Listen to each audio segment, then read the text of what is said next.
Eu sou o professor Paulo Rangel Rios, da Universidade Federal Fluminense, Escola de Engenharia Industrial Metalúrgica de Volta Redonda. E esse é o primeiro vídeo sobre nucleação, que nós vamos falar de nucleação homogênea. Eu vou falar de nucleação homogênea, vou abordar tópicos com aspectos termodinâmicos, a formação do embrião, vapor saturado, vapor não saturado, energia livre de um embrião, distribuição de embriões e taxa de nucleação homogênea. E depois eu vou tirar algumas conclusões. Esse material que eu estou apresentando não é propriamente novo, existe na maioria dos livros textos, numa forma ou de outra, e quem quiser se aprofundar nesse assunto, eu recomendo que consulte o livro do Christian. Qualquer uma das 3 edições é mais ou menos parecido, é melhor pegar a terceira, 2002, ou então, de uma forma resumida, também pode ser encontrado no livro do professor Padilha e eu, Transformação de Fase, de 2005. Aqui nós temos os aspectos termodinâmicos dessa situação. Nesse vídeo nós vamos tratar especificamente do caso do equilíbrio vapor e líquido, né, ou da nucleação do líquido através do vapor, mas mais tarde vai ficar claro porque que eu escolhi fazer dessa maneira. Então, aqui a gente tem uma temperatura de equilíbrio. Note que essa temperatura de equilíbrio, quando a pressão é 1 atmosfera, é chamada de temperatura de ebulição, mas esse equilíbrio pode acontecer sob outras pressões e ela vai ser chamada simplesmente temperatura de equilíbrio líquido-vapor. Abaixo da temperatura de equilíbrio líquido-vapor, o vapor está, como a gente chama, saturado, quer dizer, ele é instável, ele tem vontade de se transformar em líquido, e a variação da energia livre por unidade de volume do vapor para o líquido, ela é negativa. A gente normalmente em termodinâmica usa energia livre por mol, por exemplo, mas nesse caso é mais conveniente usar por unidade de volume. Acima da temperatura de equilíbrio, ao contrário, nós temos o vapor não saturado, esse vapor é estável, ele não tem vontade de se transformar em líquido, e se porventura se formar uma gota de líquido, eu vou estar aumentando a energia livre do vapor não saturado, porque ΔGV agora vai ser positivo. Então, como eu disse, quando eu tenho vapor não saturado, ΔGV é maior do que zero e γ, que é a energia interfacial entre o líquido e o vapor, é positivo. Isso ocorre sempre a energia interfacial é positiva. Então, quando eu formo uma gota de vapor, uma gota esférica, a energia livre, ou a variação de energia livre desse sistema aqui, vai ser o volume dessa gota vezes o ΔGV, mais 4πr2, a área da gota, γ, que é a área interfacial, ou a energia interfacial líquido-vapor, γ. E isso daí, evidente, vai ser maior do que zero, porque no vapor não saturado, ΔGV, como nós vimos, é sempre maior do que zero. Já no vapor saturado, vai ocorrer que ΔGV seja menor do que zero. E isso, caso, vai ser visto depois. Por enquanto, nós vamos nos concentrar no caso do vapor não saturado, em que cada gota de líquido que porventura se forme irá aumentar a energia livre do sistema. É claro que se isso fosse verdade sempre, não seria possível haver essa formação dessa gota. Mas existem outros fatores que influenciam essa questão que vão ficar claros mais adiante. Nesse gráfico eu coloquei para a gente ter uma ideia de uma propriedade muito importante que vai ser mais tarde, vai ficar bem evidente por quê. Em que aqui eu tenho o raio do embrião, né? Vamos supor, o embrião que eu estou chamando é uma gota de líquido no vapor não saturado, e a energia livre do embrião. Nós escrevemos essa expressão no slide passado. A total, ΔGR, vai vir aqui. Note que a contribuição da área, ela inicialmente, até 1, né?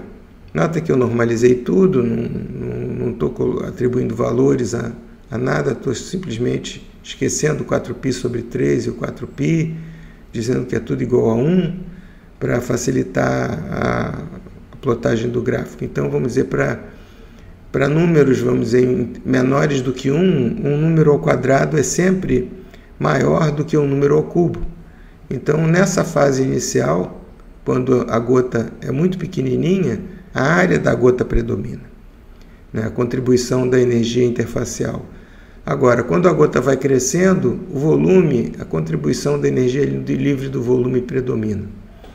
Tá certo? Nesse caso aqui, os dois são positivos, então isso não influencia muito o formato total. Mas nós vamos ver mais adiante que quando ΔGV for negativo, nós vamos ter uma diferença grande.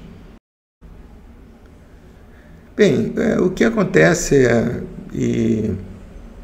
no embrião, no vapor não saturado, é que mesmo no vapor não saturado eu tenho pequenos aglomerados de átomos que a gente poderia chamar de gotas de líquido, tá certo? Então veja, o embrião não saturado ele não é constituído de átomos individuais somente, ele é considerado de átomos individuais, alguns átomos, alguns agrupamentos, eu representei com 2, mas não necessariamente esses agrupamentos têm 2, isso não está em escala. Mas só para ilustrar aqui, agrupamentos de 2 átomos, que eu botei em verde, agrupamentos de 3 átomos, que eu coloquei em vermelho, e agrupamentos de 4 átomos, que eu coloquei em laranja. Note que a formação desses agrupamentos é totalmente aleatória. Ela resulta do encontro casual de 2 átomos, depois quando eu tenho, olhando aqui no segundo slide, eu tenho novamente os mesmos agrupamentos, a gente vê que eles já estão em posições completamente diferentes. Qual é a razão da existência dessa distribuição e não apenas de átomos isolados? A razão, no fundo, é a entropia introduzida por esses agrupamentos na energia livre total desse sistema. Quer dizer, embora cada um desses agrupamentos individualmente aumente a energia livre do sistema, o conjunto desses agrupamentos aumenta a entropia do sistema. Esse não é um tópico muito trivial, eu vou pedir à audiência que acredite no que eu estou falando. Então é possível haver uma distribuição de equilíbrio de embriões por conta da influência da entropia de mistura. Quando eu misturo esses embriões nos átomos isolados, eu tenho um aumento da entropia do sistema que compensa o aumento da energia livre devido aos embriões individuais. Isso é muito difícil explicar num vídeo como esse, então eu refiro a audiência aos livros, porque isso precisa ser visto com um pouco mais de calma. Mas, por enquanto, a ideia é essa. Nós temos uma distribuição de embriões que permanece mais ou menos constante, com uma particularidade que nós... Eu preciso enfatizar aqui que os embriões, eles não permanecem, eles dissolvem e outros embriões aparecem. Então, por aqui, por exemplo, esse embrião aqui perde um átomo, enquanto esse embrião de 2 ganha um átomo. Então, depois eu tenho, no instante seguinte, eu tenho esse embrião que tinha 3, 2 átomos, esse embrião que tinha 2, agora tem 3 átomos, e esse átomo que saiu agora ou fica isolado, ou talvez vá para um embrião de 3 átomos e vai passar a ter 4 átomos, enfim. Isso é uma situação dinâmica. Esses embriões não são fixos. Esse embrião de 4 átomos ele não permanece, ele vai se dissolvendo, mas ao mesmo tempo que esse de 4 átomos se dissolve, em algum outro lugar, um novo embrião de 4 átomos surge. Então, se eu tirar uma foto instantânea e contar essa distribuição, em cada instante eu vou ter a mesma distribuição, embora não sejam os mesmos embriões. Tá certo? Esse é um ponto que isso tudo é devido à flutuação térmica, à energia térmica. Esses átomos estão em movimento. É muito difícil de ver aqui, mas os átomos estão todos em movimento, tudo aqui está em movimento. E essa formação desses embriões ela é aleatória, devido aos choques dos átomos com embriões ou simplesmente um átomo deixando o embrião e diminuindo, como é o caso aqui. Aqui nós temos uma distribuição de número de átomos do embrião. Eu coloquei nas cores que nós vimos, 4 átomos, 3 átomos, 2 átomos, esquematicamente. Mas essa distribuição pode ser calculada, o cálculo não é uma coisa trivial, está além do escopo desse vídeo, mas novamente pode ser encontrado especialmente no livro do Christian e nas referências que o Christian coloca. Então, o número de embriões com N átomos ele é o número total de átomos vezes exponencial de menos ΔGr sobre RT. Esse ΔGr é aquela expressão que eu coloquei antes. Note que aqui ΔGr é sempre positivo, né? Então, na verdade, eu tenho uma distribuição como essa aqui, em que o número quanto maior o número de átomos, menor o número de embriões. Eu encontro uma situação completamente diferente se eu agora tenho um vapor saturado, porque agora ΔGV é menor do que zero. Então, essa expressão agora, esse ΔGV sendo negativo, nós vemos aqui o volume, a área. No início a área predomina, então eu tenho um aumento da energia livre, e depois o volume começa a predominar, eu começo a ter um decréscimo da energia livre. Quer dizer, nós vemos agora que nem todos os embriões, nem todos os agrupamentos de átomos diminuem, aumentam a energia livre. A partir de um certo ponto, se esse agrupamento for suficientemente grande, a energia livre vai ser negativa. Também nós vemos que o fato da gente ter uma contribuição positiva e outra negativa nos deixa com uma curva que tem um ponto de máximo, é a chamada barreira energética. E nessa barreira energética nós temos um certo raio para essa gota esférica agora vai ter um raio que a gente chama de raio crítico. Isso pode ser calculando o ponto de máximo dessa curva. Esse raio crítico vai ser menos 2 gamas sobre ΔGV. Por que menos? Porque ΔGV é negativo, então menos ΔGV vai ser positivo, obviamente o raio tem que ser positivo. E o ΔGC, que é a barreira energética para nucleação homogênea, 16π gama 3 vezes ΔGV ao quadrado. Tá certo?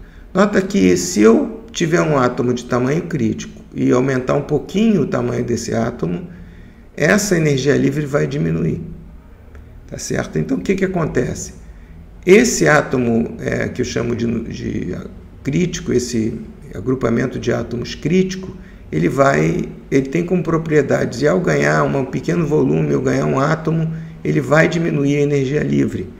Então, ele não vai dissolver, ele vai continuar crescendo, e então nós dizemos que nessa situação nós temos um núcleo, porque o núcleo não vai dissolver, como nós vimos nos slides passados, o embrião se dissolvendo. O núcleo ele diminui a energia livre quando ele aumenta de tamanho, ele passa a ser uma nova região, não é mais chamado de embrião. Então daqui para cá nós temos os embriões, daqui para cá nós temos os núcleos. Tá certo? Então é isso. Agora nós vamos entender como é que isso daqui influencia a taxa de nucleação, que é o que nós queremos. Bem, então nós temos aqui, de maneira esquemática, as distribuições do número de embriões contra o número de átomos. Nós vemos que um número de embriões maior corresponde, vai ter um menor número de átomos, então, quando o número de átomos no embrião for grande, o número de embriões vai ser pequeno. Esse é o vapor não saturado, tá certo? Então é muito pouco provável que eu tenha embrião muito grande no vapor não saturado, é mais provável que eu tenha embriões pequenos, né? Aqui é o número de embriões contra o número de átomos no embrião, quando eu tenho vapor saturado. Veja, até o núcleo, o tamanho crítico, o número crítico de átomos no embrião, essa distribuição vai seguir a distribuição do vapor não saturado. Agora, do tamanho crítico adiante, eu já não tenho mais essa distribuição, porque um átomo um embrião que tenha um número crítico de átomos e ganha um átomo, ele passa a ser um núcleo, ele desaparece, ele não está mais, ele passa a ser uma nova região de um certo tamanho finito, continua crescendo, então ele não está mais fazendo parte do vapor, ele já faz parte do líquido. Tá certo? Então, no caso do vapor não saturado, eu tenho uma convivência do vapor com o líquido que se origina da condensação desse vapor saturado. Quer dizer, o limite aqui é o agrupamento de átomos com um número de átomos crítico, que corresponde ao raio crítico que eu deduzi antes. Tá certo? Com essa ideia, com a ideia que nós introduzimos de uma distribuição de átomos no vapor saturado, não saturado, e a ideia do corte do número de átomos Quando o número de átomos tem um número de átomos crítico, quer dizer, o raio da gota tem um raio crítico, então o número de embriões o número de átomos nesse embrião ou nesse agrupamento de átomos vai ser proporcional a ΔG com RC. E se eu tenho um número de átomos no embrião maior do que NC, eu não vou ter mais esse embrião no vapor, ele já vai ter virado líquido.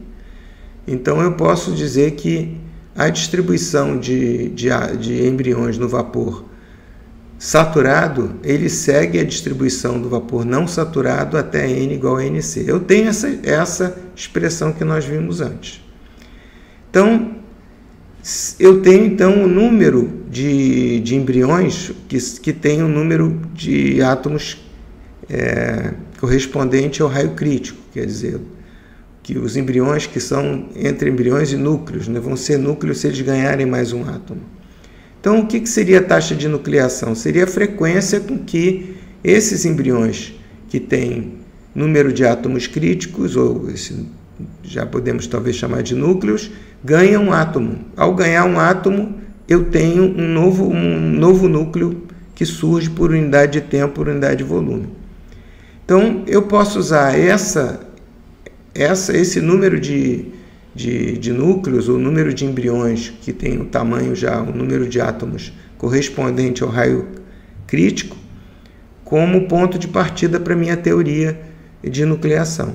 Eu não vou fazer essa dedução aqui, ela pode ser tão complicada quanto se queira, a gente pode fazer uma dedução bem simples, mas muito pouco precisa, e então eu vou colocar o resultado final, que a taxa de nucleação I é um Z, onde Z é chamado fator de Zeldovich, beta é um fator de frequência, esse fator de frequência vai transformar número em número por unidade de tempo, né, por unidade de volume, e a distribuição, o número de átomos correspondente ao número de átomos de um núcleo crítico.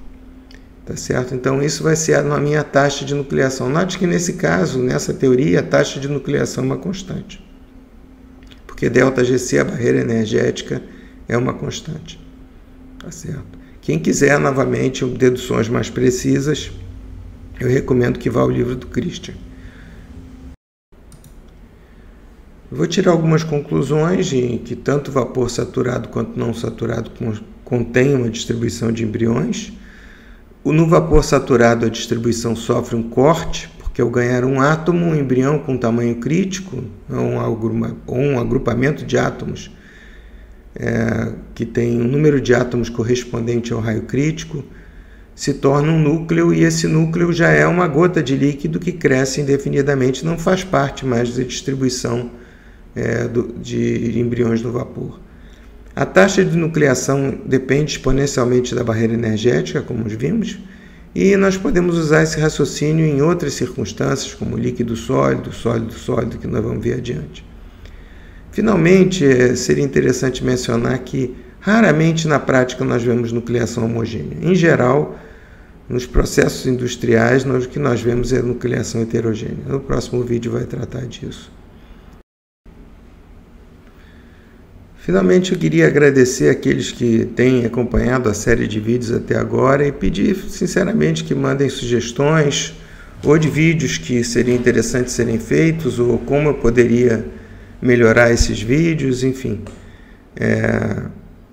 O canal está progredindo bastante bem, já temos a nossa URL própria e vamos chegar rapidamente aos 14 vídeos, vamos ver até o fim do ano como é que as coisas ficam. Obrigado.